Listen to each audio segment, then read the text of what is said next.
Hello everyone! Welcome back sa aking munting channel. Shoutout po sa lahat ng mga nagmamahal sa ating dalaga at sana po sa video na ito ay tapusin po ninyo para makita nyo po ang mga pagbabago sa poder ng kanyang mama sa ngayon.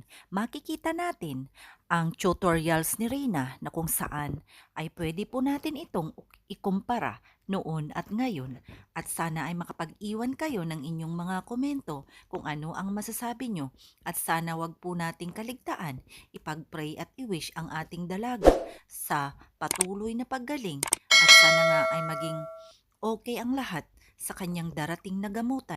Sa blue hanggang sa blue lang. O, then, so, alam mo nga yung number ko. Okay. Sa number 1, magbuhit ka na circle. Alam mo, circle. Circle. Sige nga, fit mong circle. Nga circle. Circle. Huwag. Ay, malang. Yan. Okay. Sa number 2 naman, draw a heart shape. Heart shape.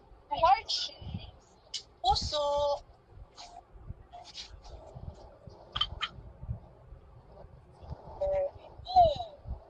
Another one. Magdodraw ka na box. Box. Okay. Number 4. Sa number 4, magdodraw ka ng triangle. Triangle. Tatsulok. Sige nga. Ano? Galing mo. Very good. Number 5.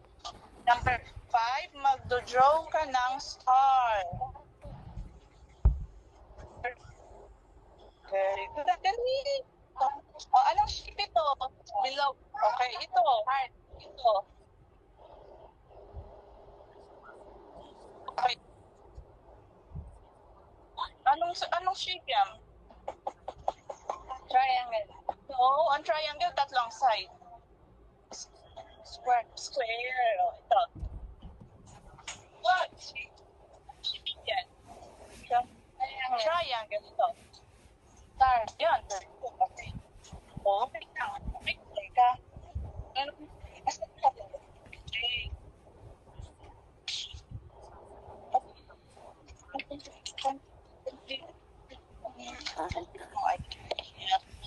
Round. So, wala. Yun, teacher.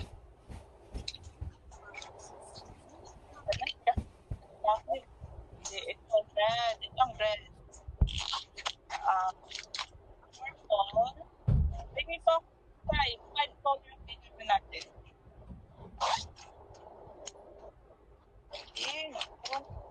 Shape. Ito, blue. Okay. Sasabihin ni teacher, makinig ka sa akin. Sa akin pala, magpinapayaan mo na yan. Dito, nakikita mo yung shape. Ilang shape po ang meron?